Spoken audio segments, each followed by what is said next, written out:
Hi.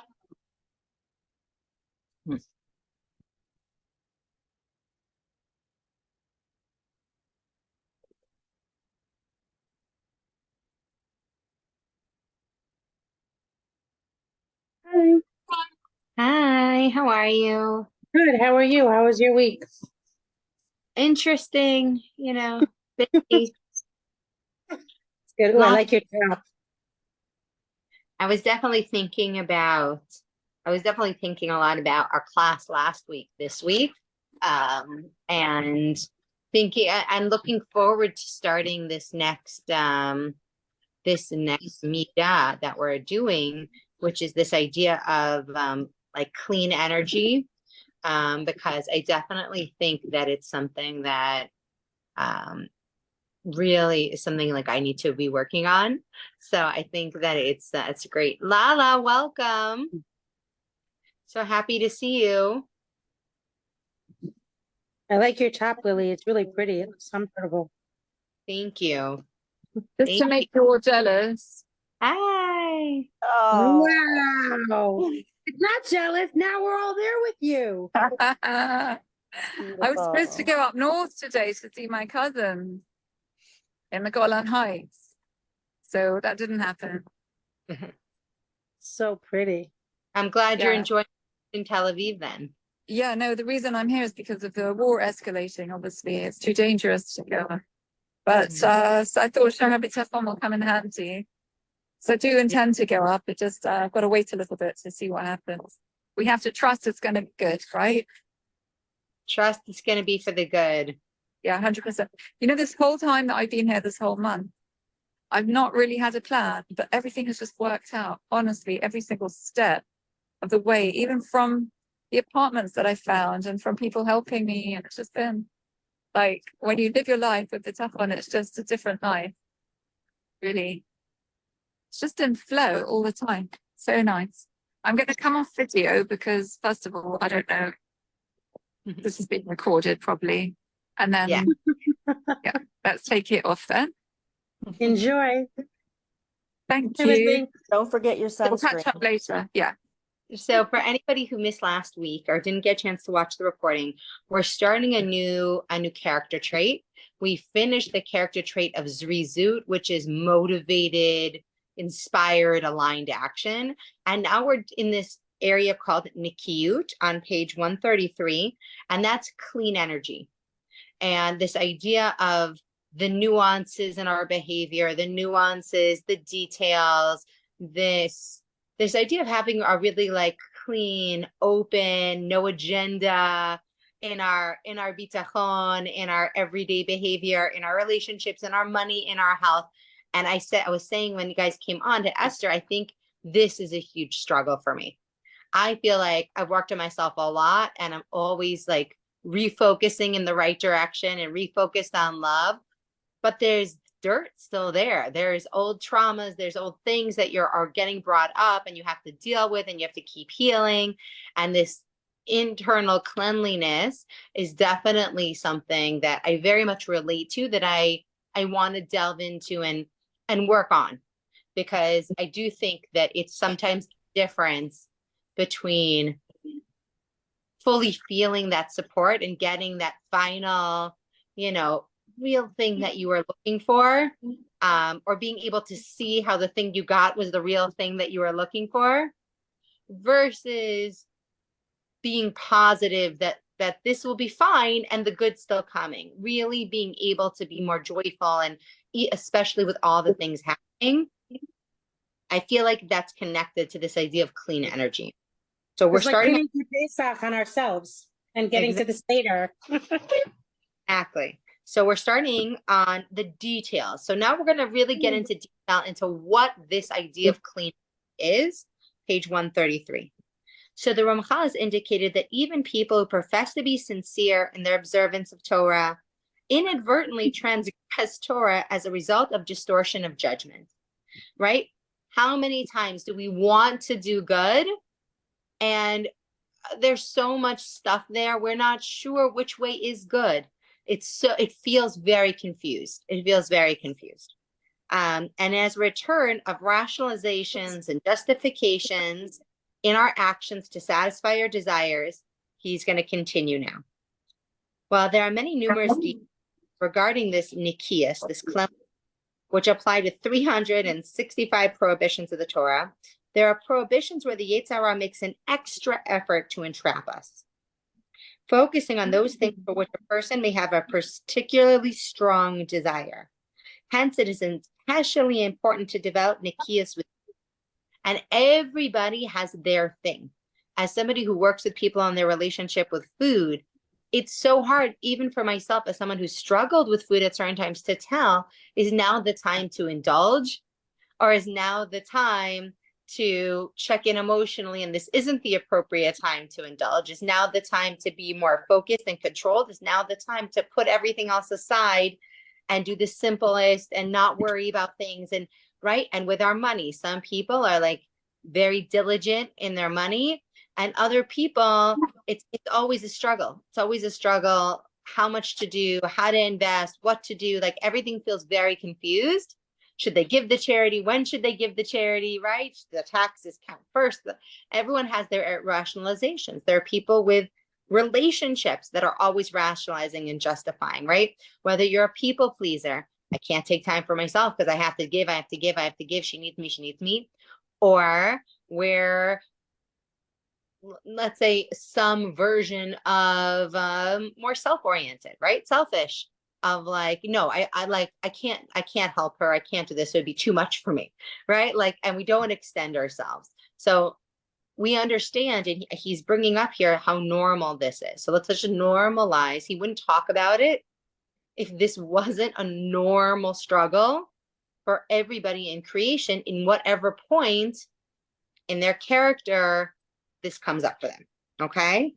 The Talmud states that theft and illicit behavior are especially strong desires. While most people will never actually steal, many people have a touch of theft when they rationalize their actions, saying, this is the way business is done, right? I think especially in Israel, it's very clear. You see people either taking advantage of people all the time, or getting cash and not wanting to pay tax, like, and they're getting paid under the table, they're getting paid over the table, they're getting paid, they're charging this person one price and this person another price, right? And in America, we can see it, all over the place as well. Like, this is something that is really universal. And so we gotta get clear. It is unfortunate that some people think that the Torah laws of ritual are more important than the laws governing civil behavior. And this is huge, right? We can be more concerned with the hechsher on our food than we are with the words and actions coming out of our mouth. There's so much emphasis in the Talmud on civil law. For example, the Talmud states the first question one will be asked on Judgment Day is, did you transact honestly? Or again, sins involving injury to another person are not forgiven on Yom Kippur unless one has made proper amends to the injured party. Yet some people who would never look for loopholes in ritual law and are meticulous in observing the strictest standards of kashrut may allow themselves greater leeway in civil law and may claim this is the accepted way of doing business. If a person were to violate Torah law by eating pork, this is a serious transgression. For everybody who just came in, we're on page 134, discussing the details of what is this cleanliness in our behavior that we're looking for. There is no way one can minimize the gravity of the sin, yet this is where we have transgressed a single biblical prohibition, whereas if someone profits from dishonest transactions. And so the Ramchal continues, how many transgress many biblical prohibitions? Thou shalt not steal, thou shalt not rob, thou shalt not cheat, thou shalt not deny, thou shalt not lie, thou shalt not deceive, thou shalt not encroach on another's property. It is possible that a single dishonest business transaction can result in the violation of 7 different Torah prohibitions. This may not involve frank theft, but anything that results in dishonest acquisition is included in these prohibitions. Many fortunes have been made by what some people may consider to be shrewd business acumen, but which were actually deceptive and consisted of taking unfair advantage of others. Lying about bids and offers is not permitted by Torah, even if everybody does it. The Talmud states that Rabbi Yehuda forbade a merchant to give sweets to children in order to entice them to bring their parents to his store as customers. Other rabbis disagreed with this ruling since each merchant had the option to use the same promotional technique. But if they would not be able to do so, improper promotions and deceptive advertising are prohibited. The Torah law does not permit bait and switch marketing. While competition is permitted, unfair competitive practices are prohibited. I recall an incident where a young man opened a shop to purchase paper, rags, and scrap metal for peddlers. This shop was on the same street as an established business, and the young man's father, who was a most unlearned man, told him there was no way he could impinge on a pre-existing business on the same street. The young man protested that he'd already signed a lease and was obligated to pay rent for 2 years. His father said, "I don't care how much rent you have to pay. If you dare open that shop on the same block, I will break your arms and legs." This was an attitude of the simple person who had absorbed Torah principles and fairness in business. While competition is permitted, unfair and competitive practices are prohibited. Whether due to a desire for wealth or fear of poverty, some people may engage in less than ideal business practices, and there is no dearth of rationalizations people will use. A sincere bitachon, trust in God, that He will provide for one's legitimate needs, would eliminate such infractions. A unique concept is robbing someone of time. And the Talmud is very strict about the theft of time. So I'm going to pause here for a second because everyone who's on today was with us for all of Shar Bitachon. Do we see how he's saying that the clearer we are in our bitachon, and the less we're comparing ourselves to others, the easier it is in many areas to be honest.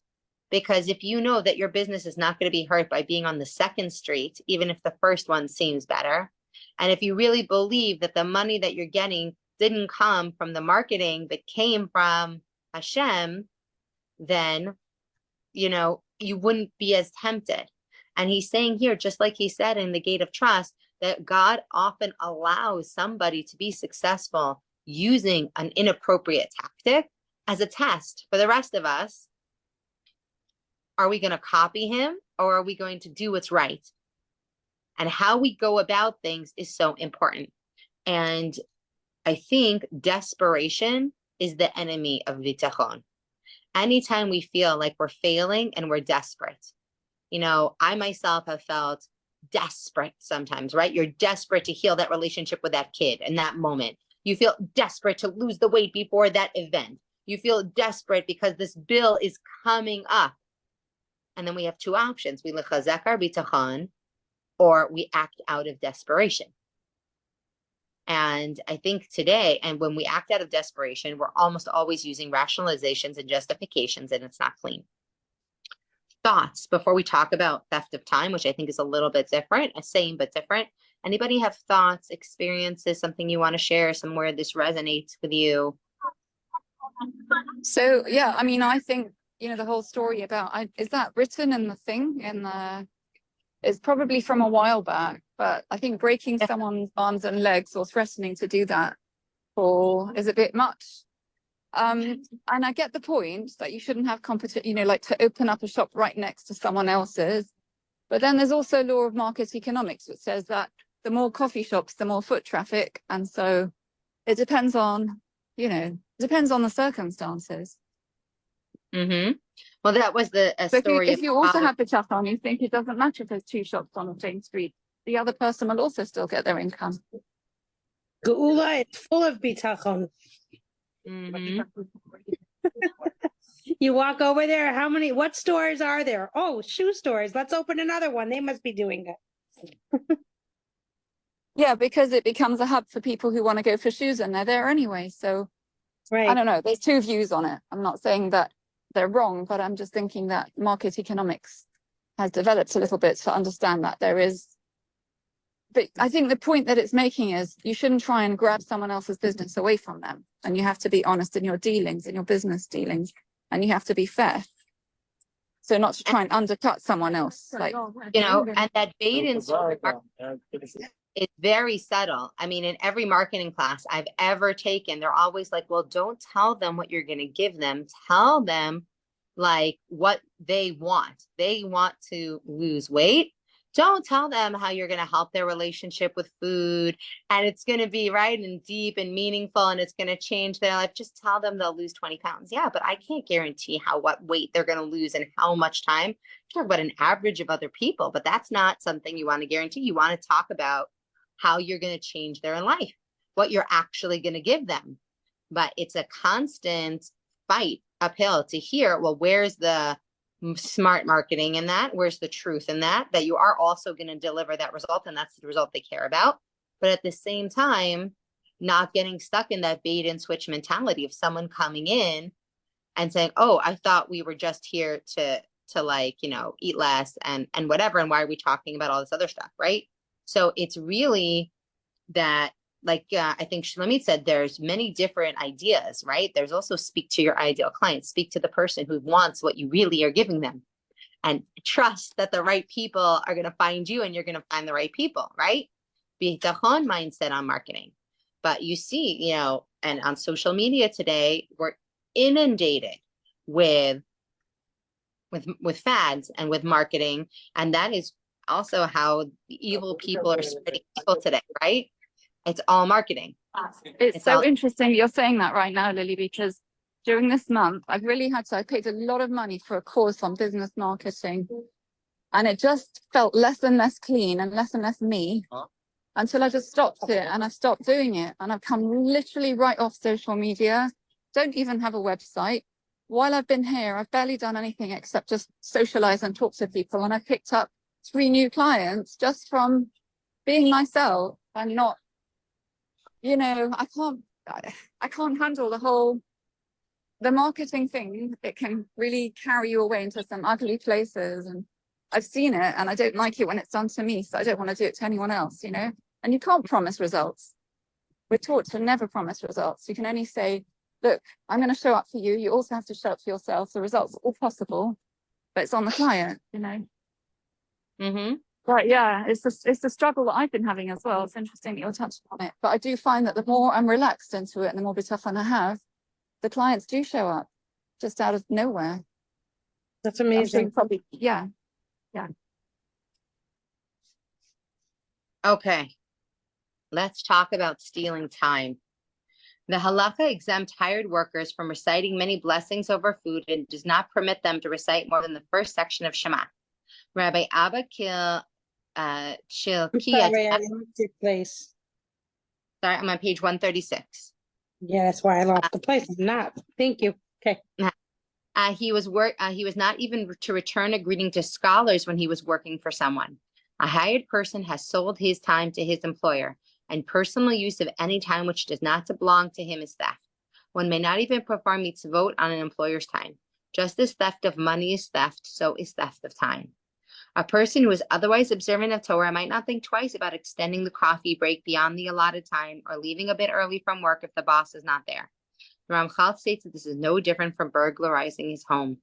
The statement theft of time is every bit as serious as theft of money should make us more conscious of our behavior. If we have an appointment and do not take the necessary precautions to be there on time, it is more than a lack of consideration. As the Ramchal points out, this constitutes theft. As it is noted, these minor transgressions that we trivialize will surround us on Judgment Day. Even when paying a social call, we should consider how long our company is pleasurable and at what point we are imposing. Let us think about the times that our visitors overstayed their welcome, and although we were pleased to see them initially, they tarried beyond our desire for their company, thereby preventing us from attending to our own affairs. Yet we did not wish to be rude and tell them to leave. It is easy to recognize when this is one hard on the host, but more difficult to do so when one is a guest. Hardly anyone would consider himself a thief when visiting a friend, yet if one intrudes on another person's time to that person's displeasure, this does constitute theft. We would do well to keep our visits brief, and if the choice is between a host wishing they had stayed longer or being frustrated we stayed too long, the former is by far preferable. The Chazon Ish once assembled a minyan in his home for mincha, and one of the people told him that he was due an appointment shortly. The Chazon Ish sent him on his way, stating that keeping the other person waiting was a theft of time, and one cannot pray on stolen time. In this context, it is germane to remind people that a shul is a place where people go to pray, and interfering with their praise may also be considered a theft of their time. It is appropriate that children who benefit from the prayer experience be brought to shul. The common practice of bringing tiny children to shul is sharply condemned. Children that are too young to sit quietly with their parents tend to run around shul, converting it into a playground. That's not only disrespectful, but they disturb others who wish to pray. If a mother needs a period of rest, it is better that the husband remain at home and look after the children than bring them to shul. The argument that tiny tots should be introduced to shul environments so they feel comfortable is a poor rationalization. The Chafetz Chaim was every bit as interested in providing chinuch training for the children. Yet he is adamant that children who run around shul and disturb worshipers should not be brought. In light of what the Ramchal said, one is not performing a mitzvah by doing something improper. That paragraph just summed up the first paragraph that we read. Mm-hmm. Making excuses for why it's okay. And you can see how this is so in all of us. And today with cell phones, you can be having a conversation with somebody. How many times do we do this? We check our messages. Right? And now we're having two conversations at once. And that's normal. We don't think of that as stealing time. My husband was driving and he picked somebody up. He came home, he was like in awe. He said the person in the back seat, he didn't know him. He picked him up and he asked my husband permission if he can make a phone call on his phone, or if it was because he was doing him a favor and he was afraid that he was going to steal his peace and quiet. And he asked my husband permission to make the call. And my husband was like, never even thought of doing that. Like, wow. Mm-hmm. And all of these little things. And again, this isn't to trigger our perfectionism and be like, wow, all my mitzvahs suck, right? Like, right? It's not to do that. That's it's to be like, oh, this is a universal problem.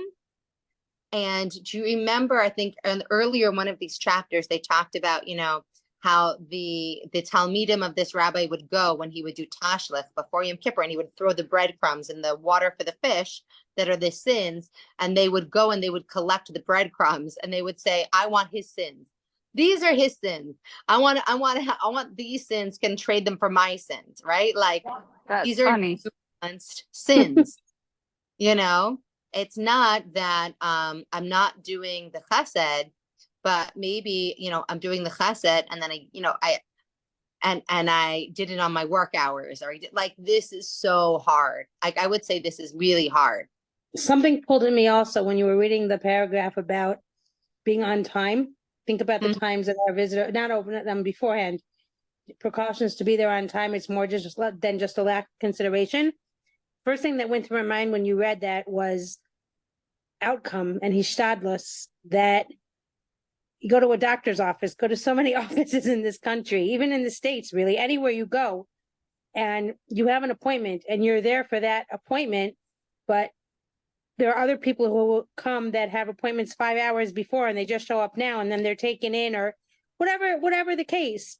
And it frustrates us. And it's like, no, I was here, I'm on time and all these things. And all this happens because of this. But at the same time, it also puts into practice on an everyday situation that you have to realize that we still have an obligation to be responsible. But here's the point where you always say, but the outcome and what's happening in that office or in that place is not in our control. And it doesn't give us permission to then not be on time because they're not on time anyway. So why should I come on time? We still have that obligation of this nikayon, because we're going to be held responsible for that regardless of what's going on in everyone else's whole back circle thing. And right, like, you can make all the preparations and you get stuck in traffic, right? Like, or you really do your best to prepare your meals and you accidentally leave it at home, or you're really extra hungry that day, or someone brought pizza to the office, or you made a budget and then the washing machine breaks, right? Like, in every area of life, we plan and we have, our job is to intention, preparation, and when it comes to us, action. I remember calling when I first moved here. I remember we were going to be late somewhere because of traffic. And I called the office, just being an American innocent mensch. And I called the office and I said, I'm stuck in traffic. I'm going to be like 5-10 minutes late. They thought I was off my rocker. They didn't understand why I was even calling. Like, it was like 100%. craziest thing. And that when someone steals our time, like you said, there's the other side of it when someone's wasting our time, to recognize that didn't come from them, that came from Right. Hashem. Right, that's what you were Ways. reading, and it just like tied together in my brain. It's Mhm. like weddings here. They say come to the chuppah like at 7:30, and at 9:30 you're still waiting for the chuppah to start, and you're hanging around, and you got to go home early because you come from afar. You don't even get a chance to eat. It's the same kind of thing. But do you know And that what? You brings can in also take measures into your own hands. Like if I'm going on an airplane journey, I know I'm going to get delayed or stuff like that. I take with like my phone and a podcast and some earbuds, and then I can at least listen to something in that time. But the other side of the coin is when your time is being wasted, someone's wasting, or you're wasting someone's time. Something that I feel is really important to say is you can't ever get that time back. You can get money back.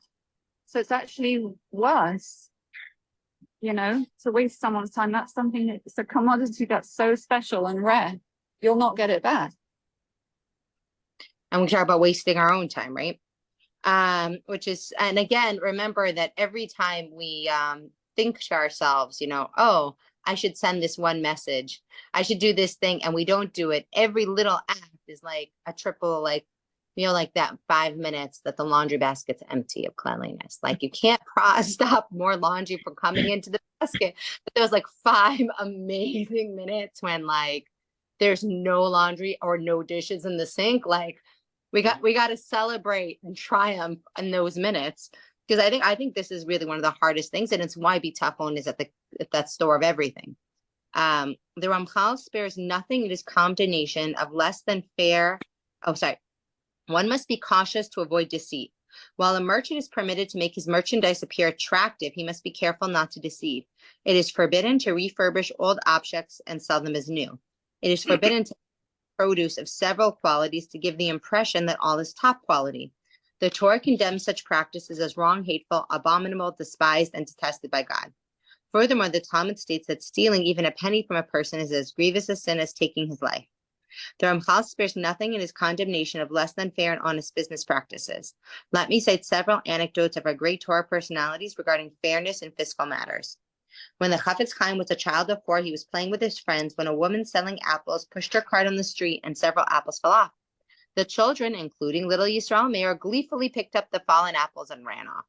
At the age of 6, when Yisrael Meir began learning Chumash and came across the prohibition against theft, he asked his mother for the money to buy a few apples. For the apples, he put them back on the cart and ran off. The honesty that characterized the life of the Chafetz Chaim was evident at age 6. I actually had this today with my 8-year-old. We were playing cards and he kept cheating. And I was really debating what to do. Like he kept getting mad because I was winning. And like, when they're little, I sometimes don't throw the game, but I'll make them not lose as badly. You send them a card or a wild card. You're like, oh, I forgot to close it out. Here, you have a few more chances. And he's getting older. He's going to 3rd grade. Like you gotta play. And he threw down the cards and he left. And it was such a hard moment as a parent to be like, as hard as it is to lose, you can't raise a thief. You can't raise a cheater. You have to learn how to win and how to lose. And this is so true in every area of life, right? Whether it's our food and we're like, well, I'm just going to cheat on what I promised myself I'm going to do, or or I'm going to pretend I did that workout. You basically just said that we can also steal from ourselves. Right. Wow. But we think that we're just stealing from ourselves. Like we're giving ourselves permission to not do the thing. And it's very hard because like he said, the Yetzer Hara is very, very strong and very good at the rationalizations and the justifications till we're so turned around. And I love how he talks about how the more intellectual we are, the harder these challenges are. And all the bitachon books, he always talks about the simple person. The simple person gets it. And especially for those of us here who are learned or who feel like you're intellectual or spiritual or whatever, it's actually more challenging And there's That's a this, compliment. It means we've advanced. it absolutely does. And actually I saw on Instagram today, something beautiful. They were talking about children with disabilities, from autism to other developmental disabilities. And they were talking about the Arizal, who was the top Kabbalist of all time. We went to his shul, and most people go to his temple, his shul in Sfat. Very, very, very famous rabbi, Kabbalist. And he would stand up whenever somebody who was disabled in a significant way would enter the room. And he said, those are the souls that have already done 90% of their work. They're the highest level souls. They're here to just be a conduit for other people's chesed. But they're the highest level of beings that came down only to be an agent of other people having to do good for them. And I think it's such a thing that sometimes our ego can get in the way, right? Well, I'm very smart, or I'm very successful, or I understand things. And especially as a mom of kids with different learning disabilities, and other ones who are more learning gifted, like, you see that sometimes there's that, oh, well, of course I can get 100, like, I know it's hard for you, but like, actually that person who something like schoolwork or something else could be hard for them, is actually on a higher spiritual level. And they're there just so that other people can have the opportunity to help them and to see how other people treat them and how other people behave. And it's just very interesting, I thought, and it ties into, to me, I see a connection between this cleanliness, the cleanliness of action, that if everything is really a theater and I'm here to play my role the best I possibly can, how would I play it? I'm putting my phone on mute, just my dog is having the zoomies. No problem. Okay. Rabbi Yitzchak Balazar, we're still on page 138, is the Reb Itzel of Petersburg, married off his youngest son to a daughter of an ordinary laborer. He heard the talk in the town. Why had he not sought a more distinguished family? Rabbi Itzel remarked, had my son married into a wealthy businessman's family, he would not have any questions, even though there's a likelihood that wealthy business people may take liberties and cut corners in doing business and are in violation of Torah law. But because I chose a laborer who comes by his meager earnings honestly, that seems to bother you. In 1835, there was a major dispute between two large Jewish publishing houses in Europe. Each side solicited support from halachic authorities, and scholarly treatises favoring one side or the other were being exchanged. The great sage Rabbi Yisrael Salant was bewildered. Why do we not have a great interest in the exchange of opinions in dispute that involve small amounts of money? Why are scholars only aroused by a major dispute? Have they forgotten that the Talmud says there's no difference between a dispute of a penny or 100 times $100? Rabbi Yisrael did not hesitate to be critical even of the acknowledged authorities when he felt Torah principles of absolute fairness were suffering. Isn't that difficult, right? Like, how many times we're like, and we on other people too, we're like, no, it's okay, don't pay me back. Today, I was cooking for a client and I felt bad charging her for my time going to the grocery store and back, because I was able to do it when I had to be out anyway. So I felt like I shouldn't charge, like, I'm not going to charge her for the drive because I was able to do it when I wouldn't be out anyway, which is fair, which is stealing, to not charge her, right? And steal from myself, to charge her, but charge her for a drive that I was really making for my own, right? But I mixed business and pleasure, and I was able to do a doctor's appointment while I was already out. So, or do I just charge her for the time I was in the grocery store doing the shopping, right? Like, we don't want to think always about the nuances. Oh, what would it be honest if my job was just to be honest and not to have it be easy? What would it be like? What would I have to question? It's easier to say. Curious. What did you do?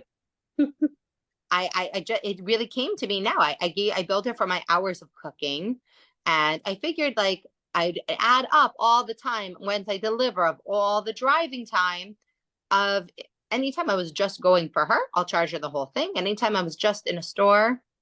And I decided that also, it wasn't her fault necessarily that the first store didn't have the specific product that she wanted. I have to think about, like, was it my poor planning or was it not?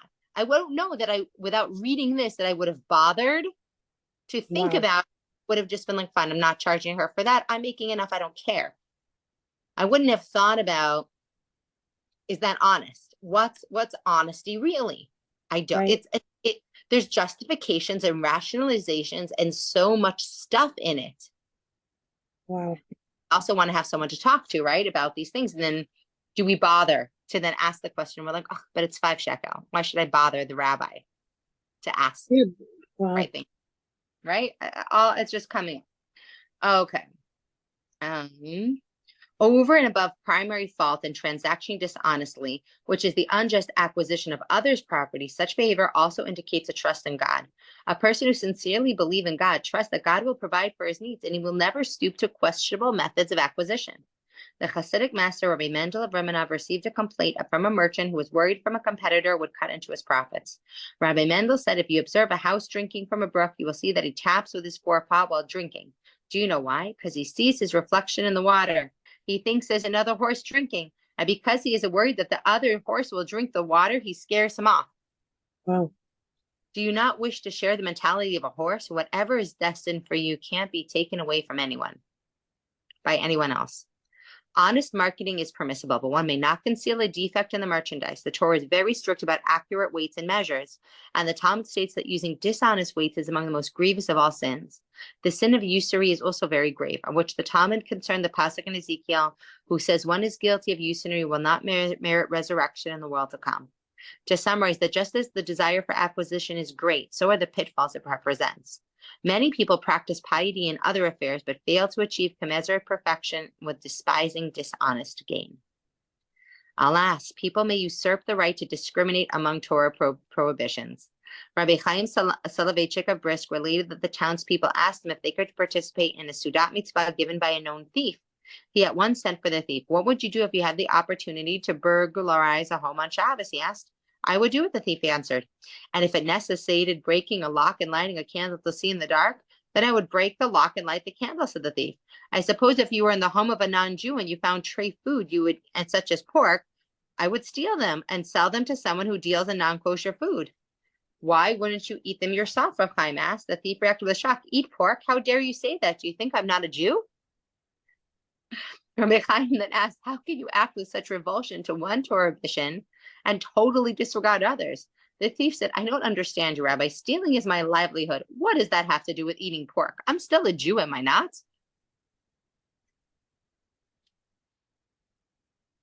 Enough said. Mic drop. Rabbi Chaim pointed out the gross distortion of logic a person may undergo if he feels his livelihood is at risk. Incidentally, he allowed the townspeople to partake in the Suda. He allowed them to. We don't know why. Was it to keep the guy in the fold, to not embarrass them because they asked, right? Like, who knows why? I don't know why. Let us now consider the sin of illicit relations. Nikias of sin requires much effort. And when the Torah says do not come near any illicit relationship, that means one must take precautionary measures to avoid the consequences of improper intimacy. Any physical contact with a woman whose relations are forbidden is prohibited, even listening to her sing or engaging in unnecessary conversation. Similarly, obscenity, whether speaking it or listening to it, is forbidden. Even private conversation between husband and wife should be free of obscenity. All of one's senses and faculties should be clean of impressions which can arouse lust, including avoiding lustful thinking. I mean, in today's day and age, like, right? Like,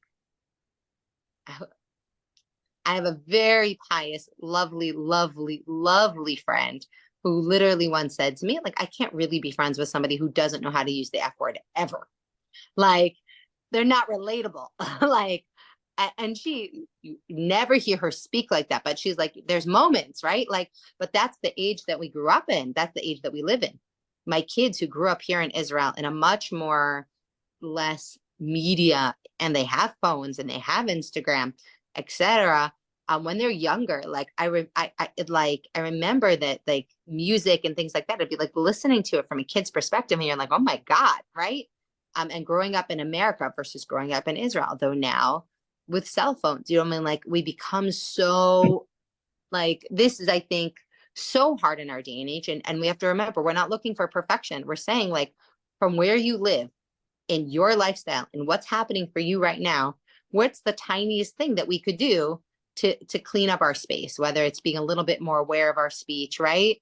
Or it's, you know, being a little bit more aware of like, I had a friend talk about a certain show on Netflix that all these women were watching who looked way more observant than me on the outside. I was like, I felt uncomfortable when that show was on. Like, I felt uncomfortable. Like, you're watching it with your 16-year-old daughter, like, no judgment. Interesting. I didn't know that was a thing. You know, like, this is so widespread from the romance novels that we read. And again, this is also written from a man's perspective. And for men, this is also a different than for women, because if you speak to many from sex therapists, they would tell you that reading erotica has a different impact on women than it does on men. And it's interesting what this would be like if we had a conversation with a rabbi, a woman who is a religious expert on marriage and intimacy, and men and girls and online and all the things. So remembering that these things are very complex, I think is also very important. It's not so cut and dried as it was in the 1700s, but also the nuances are still true, right? Like, we all agree that this is really true at its core. It's just our level of schmutz that we live in on an everyday basis. We're like, okay, where's the subtle improvement? I can make no matter where that is. Okay, in earlier days, there were those who were critical of extreme measures dictated by halakha as precautions against the sin of lust. The dress code, tznius modesty, was mocked as if it were irrational fundamentalism. Prohibition of physical contact between men and women was decried as fanaticism.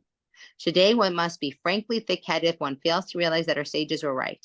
Moral decency has become obsolete, and the human behavior has fallen beneath that of brute beasts in the jungle. The latters do not have perversions. Humanity has invoked constitutional law to protect every vice. Our sages knew where to draw the line. Anyone valuing his life and health would stay miles away from a radioactive disaster area, and no one would consider such a person to be a fundamentalist or a fanatic. The danger of one's spiritual and physical welfare is secondary to failure to distance oneself from lust is no less. But the Ramchal has emphasized in the discussion of Nikias, our capacity to rationalize is endless.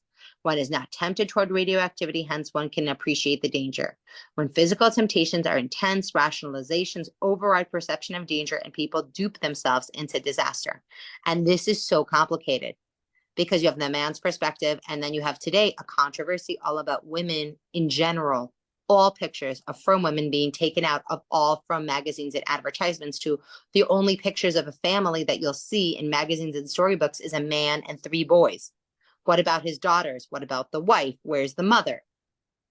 Where is the line, right? The Nekius line between we're trying not to incite lust and what's happening. There is a line. I do not have the answer as to where that line is. And then what do you say for a man? What do you say for a woman? It's not the same thing. Right, I My bought it. family, without we even used to. Oh, Go sorry. ahead. No, go You ahead. went- Oh, Shalami. No, Esther, you go first. You started first. Esther, yeah. It carries through even to the kids. It's like I bought for Pesach one year. I didn't even realize it. I grabbed, it was a family of Menchies. And I was like, oh, I'll get this for my grandchildren for Pesach. And they were playing with it. And one of the kids said, where's the mommy? And I went, what? It didn't come with a mommy? And I'm looking and I'm like, it didn't come with a mommy. So before I even had a chance to react, the kid said, oh, she's either dead or had a baby. And I'm like, oh my God. I'm like, this is what these kids are exposed to. I'm like, oh my gosh. I was like, I wanted to call the company and say, do you realize what you're causing? Like, so traumatic. And yet you want to respect somebody who is coming from saying, oh, this is radioactive. But so is the opposite, right? And when he talks about the media of extremism is also wrong. And that's why Nikias is so hard, because you have rationalizations. And what happens when you over-sexualize a doll image of a wooden doll of a child, of a mother? Right. You actually are creating lust. Oh my gosh. I couldn't believe it. I was like, whoa. It's crazy. It's such a hard thing. And we see that it affects everybody. Shulamit, Yeah. do you have to add?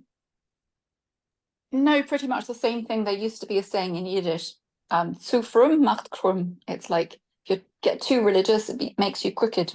It doesn't mean that you shouldn't be religious. It just means extremism is not healthy. It's not healthy. And I think the Rambam is a very big advocate of the middle way. Except when he tells all women to stay in their houses and be covered all the time, but that's because he lived in an Arab country, and that's what was normal. Yeah, but tznius itself, I believe, this is what I've received, is minhag hamakom. So different things are tznius in different places. So when you're in Rome, etc. But when you're in an Arab country, you do need to cover up. But if you're in a place where things are, for example, my great-grandparents came from a place in Tbilisi in the mountains of Georgia where the women only wore trousers, not skirts. And that's because they rode horses. And so it wasn't considered tznius to wear a skirt. Mm-hmm. So it depends where you are. Very much. And you can dress differently in Tel Aviv than you dress in Mea Shearim, right? And that's okay. So which I think is really interesting. So excellent point. Next to the drives for acquisition and illicit behavior is the prohibited foods. So here it is, guys. We heard it. It's money, sex, and food. The biggest challenges of rationalization and justification, okay?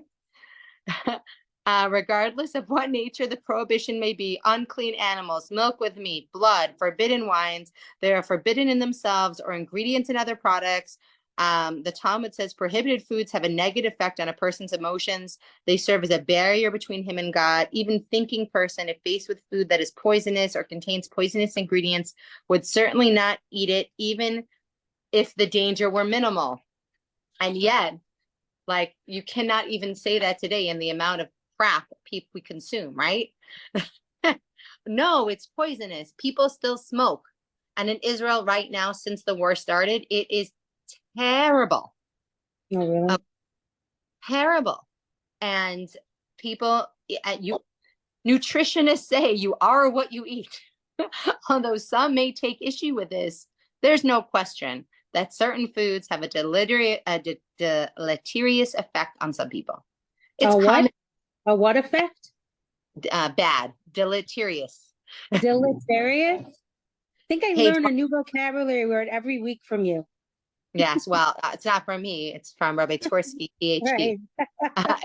Common knowledge, but it's like the word delete, right? Deleting the body. But this we know is true. We know that food heals and food harms. It's common knowledge that many people have food intolerances, something which was not medically accepted until relatively recently. Just several decades ago, milk was considered ideal food for all infants and children. Today, many children are found to be lactose intolerant. Similarly, there are many people who have a wheat intolerance. And while there is controversy about the effects of sugar, data support the claim that some people have severe emotional reactions to sugar. Therefore, there should no longer be any skepticism that food has an effect on mood and emotions. The human emotional system is a major sensory system and is probably the principal component in one's psychological makeup. Let's repeat that. How you eat has a principal component of your psychological makeup.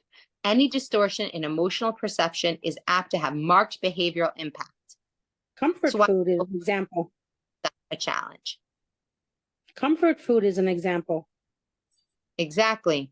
But comfort food can comfort, or it can create larger problems, because by avoiding dealing with the issue, we create a weight issue because we're looking to numb the issue rather than comfort. You know, I always have a good example of when you know you're doing comfort food or emotional eating is number one, if you're alone. If you're alone, that's a big warning sign that you're not really probably dealing with it. You're eating it quickly. You're eating it in hiding. It's not somewhere public, you know, and you're not, comfort food should be, you know, one of my favorite coaches, she talks about having a money date with your husband and like having hot chocolate or having a glass of wine or having a special treat. You're using comfort food to anchor in the difficult conversation that you're supposed to have, you know, and we had a whole conversation about it. Well, what if somebody has food issues and debate and like, you know, they sit down with a whole pizza, 2 tubs of Ben and Jerry's, and they're like, okay, let's pay all the bills. You know, like you have to see where's the right? Like, where's the line that we're numbing the conversations that we're supposed to be having versus enhancing? Same thing on Shabbat. Food is an enhancer, Right. or it takes over, and all of a sudden Shabbat became about the food and the clean house, right? Okay. Food, the human emotional system, forbidden foods. Okay, disabling the emotional system so that the human emotions, any distortion in the emotional perception is apt to have a marked behavioral impact. Disabling emotional systems so that do not receive accurate stimuli will have major consequences on how a person thinks and feels. The Talmudic expression asserts that forbidden foods numb the heart, making it insensitive to input. That's numbing with food, right? So he's saying, and that is true even on a spiritual internal sense with forbidden foods. It is related that the Rambam has an interchange with some philosophers. At one point responded, from your arguments, I detect that you have eaten from meat of an unclean animal. The consumption of food had altered their thinking in a distinctive manner. Over and above the errors in judgment that can arise from rationalization, there are other major distorting factors if one does not avoid prohibited foods. Something very interesting, actually, they say when you want to get on the same page emotionally or intellectually with your family, you sit around the dinner table and you share dinner together, right? Why? Because when you eat the same food, even if it's not in the exact same proportion, but you sit and you share a meal, the same meal with other people, it affects your brain waves and you become more in sync. And they can actually read these things now with, electrodes and things like that. And so he's saying that the food that we choose, and this is the same thing why they've shown now with water that when you make a blessing over water, it changes the molecular structure of the water. And when you Really? say horrible things over water, yeah, it's really cool. Google it on YouTube. It'll show you a whole video of like different things, and even writing that they put in the water changes the molecular structure of water, which if anybody knows this, when there's an adulterous woman and how, like what they do is they write the name of God and they put it in water. And if she has to drink it, and if her husband, accused her, this is only after a whole lot of other stuff has happened and he refuses to give her a divorce and she refuses to say, yes, I cheated and I want to separate. They want to stay together and nobody is budging, and they want to stay together, and they need a divine intervention to know that she didn't cheat. So they're allowed to be together. So they put the name of God. So only time you're allowed to write the name of God and erase it is in the water in this thing to bring shalom bayis. And she drinks it. And if she's lying, Lily, can I just say, I'm so grateful to you for explaining that. I've always really never understood what that thing was. Where's the source for what you're saying? I've never read that before. I just found it such an incomprehensible law. Straight up Rishonim, like basic shot in understanding of Isha Sota from the very clear. This is like what it is at every point they try to either get him to give her a divorce or her to admit that she has been unfaithful. And the only time it gets to the drinking point is if she still is holding, I'm faithful, I want to be in this marriage. And he's saying, I want to stay married to her. I don't believe that she's been faithful. And so they erase the name of God in the water. If she drinks it and she's been adulterous, she and the man she was an adulteress die. If she is not adulterous, then she is blessed with, it's supposed to say like healthy pregnancies, and they're supposed to, God makes it up to her for the horrible, like traumatic experience that she was just put through. And the Kohen is supposed to do, something with the couple and kind of help them rebuild their connection, because God himself came down and said, like, you need some therapy, guy. We need to help. So how come, sorry to how come it doesn't apply to the man? Why just to the woman? You mean the man who cheated? So the man who cheated dies. If she drinks it, the man who cheated dies alongside her. He doesn't get off scot-free. But there's no other consequence to her other than what I meant was it's called Isha Sota, but there's nothing about Isha Sota, whatever you call it. There's no a man who's adulterous. Yeah, that's Men are because allowed to have more than one wife. wives. That's really only because men can have multiple wives. well, does that mean that a man can cheat? Surely not. No, but it means, and she can divorce him, but it's since you can have multiple wives, a woman who's been adulterous is not allowed to be with her husband again, period. She's not allowed. She's forbidden to him. So in order for her to continue to have sex, it needs to be clarified whether or not she was adulterous. If a What man you're has saying is that it's not a worse or better sin, it's just that they can't, the status is that she can't come back. exactly. Oh. What does that mean? She can't come back? Meaning that like they can't have sex again, which they can't have a normal marriage if that's the case. But he could have multiple wives and who knows what at different times in history, and been with who knows what, and he would still be allowed to be with all of the women. So therefore it's not applicable. I don't know. I don't think we've seen anybody in history who's had multiple wives and ended up happy about it. So I don't think we're going to worry about it. There's no happy endings in those stories. Ramchal is pointing out watchfulness. Lily, you make me laugh. Just saying, like, there's not a single story where it ends well. As Ramchal has pointed out, watchfulness is effective only when one realizes that a particular act is sinful. And then one takes precautions to avoid it. Watchfulness, remember, like mindfulness was our very first, awareness was our very first midah that we were working on. The Ramchal stated that lack of recognition is due to one's judgment and faculties being blinded by bribes. The bribe blinds the eyes of the wise. The bribes, the Ramchal refers to in the intense physical drives to which a person is subject. And again, he's acknowledging this is not happening in a vacuum. God gave us these drives, and our whole purpose is to, how are we going to handle the challenge?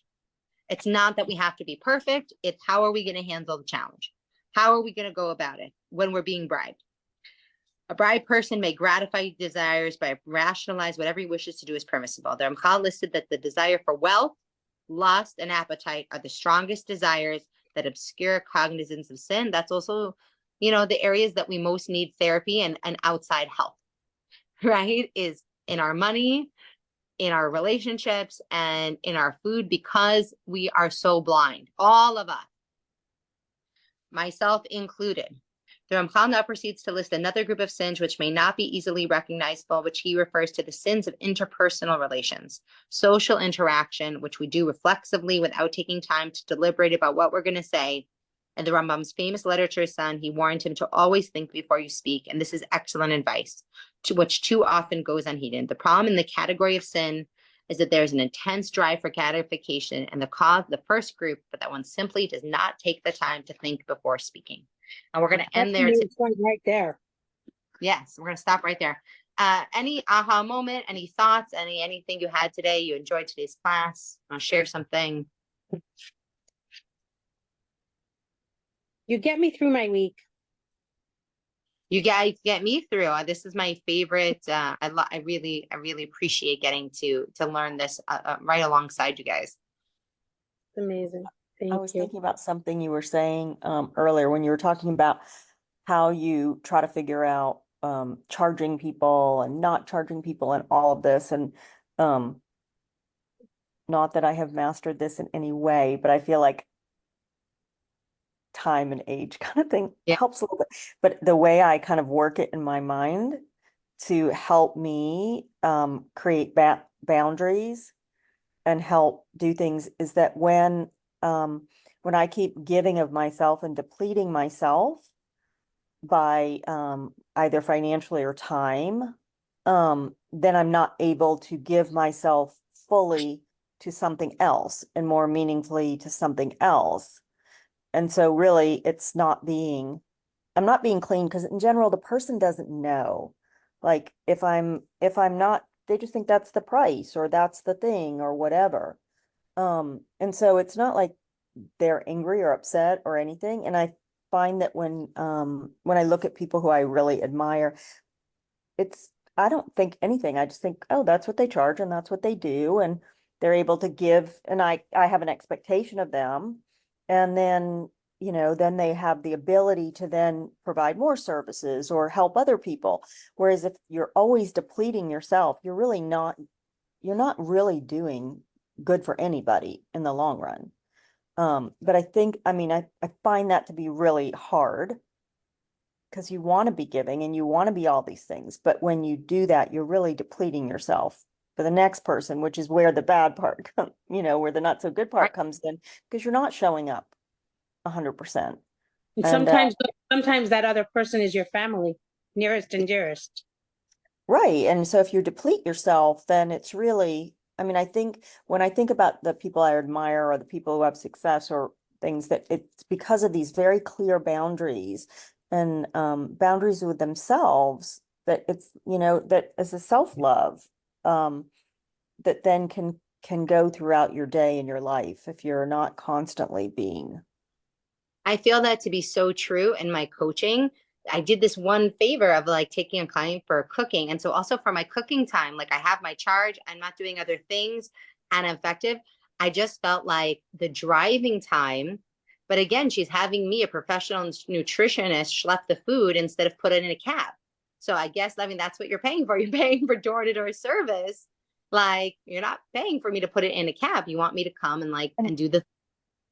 And you know what? I mean, like right now with like building this new house, I mean, like initially having a decorator help me, I'd never had that before. It was so hard for me. And then after a while, I'm like, oh my God, I'll just give you anything. Like what she was giving me to take it off of my plate, I'm like, you are so worth it. Like, I don't even care if she charges me by the 15 minutes. What it adds to my life to be able to have my own time is so worth it. And it's good to hear that. See, like God sent that message, so I don't feel bad when I'm like, oh, okay. And here's the, like, and here's the. No, because then you'll end up stopping what you're doing, It's like a and wedding you'll end up. planner. You enjoy every- you enjoy the income. Like this because this isn't what I do. I used to do something like this, and then I had a set delivery fee and a set this and a set this. But like I took this on as a favor to somebody, whose mother's coming to visit, who has who was a post-cancer survivor, has a very specific diet and very specific things she wants and very specific needs, and so it's all good. It was good. It's But good if to you bring. said if you said, oh, there's going to be an extra like $5 for this, I'd be like, please take 10. Like to get that something off my plate is worth a lot, 100%. So, and then gives you the energy because then you can be like, oh, well, it didn't take from me. Exactly. I think that fair exchange, clean exchange back and forth is really important. And that's what this meeting Hard. was. This is right, hard, but every time that you have a conversation, you clean it up. And like that's why I think, especially for women, talking about things and being in community and learning together are so important.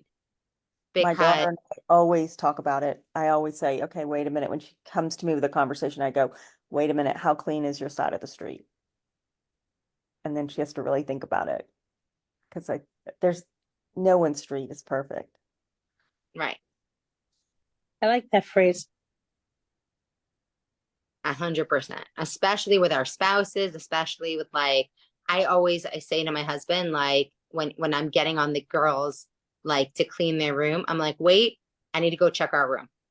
Like, is all the laundry building up in my bedroom, like from the whole house that hasn't been folded yet? Or like, are your shoes and socks and everything all over the floor? Okay. So like clean up our room. Now be like, okay, guys, please get your room cleaned up, and again, we don't have to be perfect to have expectations of other people, or boundaries. However, that's the point of this. God decides whether or not that room gets clean and makes me happy or not, or distracts me or something else, or I get what I want and however I get it. How my room is clean is on me when I asked. Great conversations today, ladies. Have a wonderful week. I will see you guys all next Sunday. And have a good week. You So too. wonderful. Thank you very much. It was very nice, Shia. Ruth, it was nice having you back. It was nice seeing you. Bye-bye. Bye.